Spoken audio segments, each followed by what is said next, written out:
Some of the stories that you've just told me about what you saw in like some of the kibbutzes where we saw, the Hamas attack taking place, heartbreaking.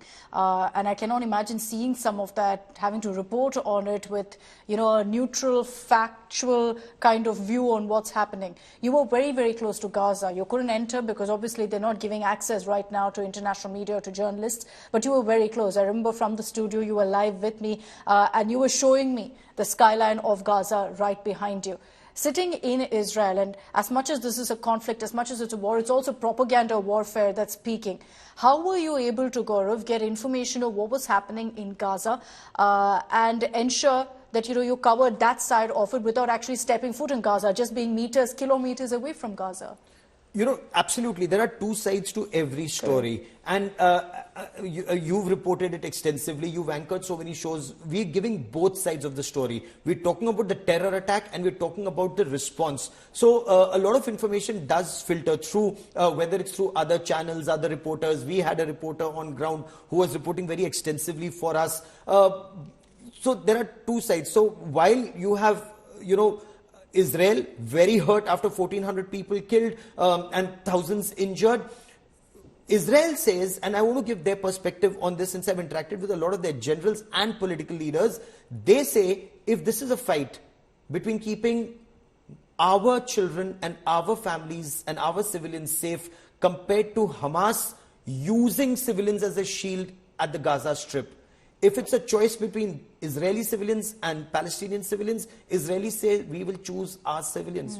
In war, human rights are important, but surviving is more important, living is more important. Correct. So if 1,400 people have been massacred on this side, they're saying there will be retribution.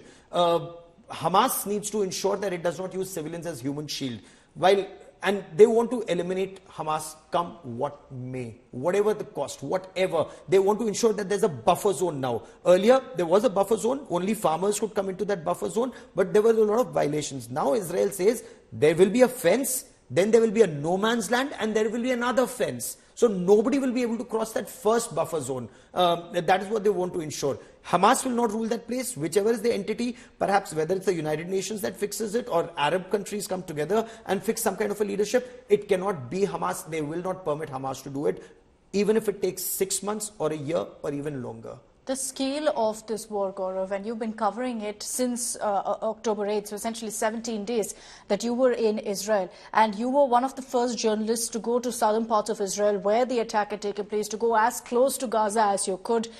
You interacted a lot with the Israeli army as well. What was the one day or the one experience that you realized that, this is going to be a full-blown war, that you realized the scale of this conflict, the scale of Israel's retaliation? The day I saw tanks move, the day I saw Markavas move in a big way. And I was live, I think, with you on that bulletin, and suddenly you hear the roar of the tanks, and not one, not two, not 10, not 20, but an entire brigade. And I have seen an armor brigade move in an exercise in India. Here was an armored brigade, a battle. They have integrated battle groups, so their tanks were moving. The Nagmash armored personnel carriers were moving. Their engineering columns were moving. So their entire integrated battle group was moving.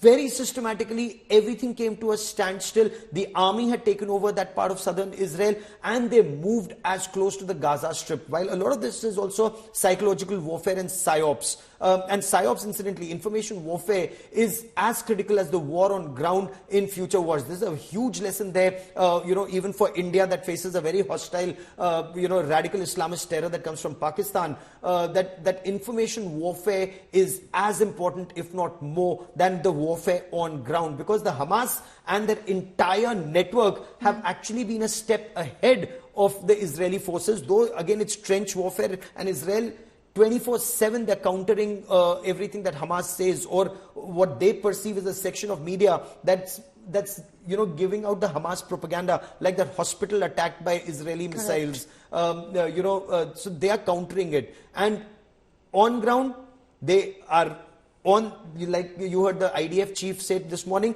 we are prepared, we are just waiting for the political orders to go in. My information is that the Americans are saying don't go in just as yet in a big way.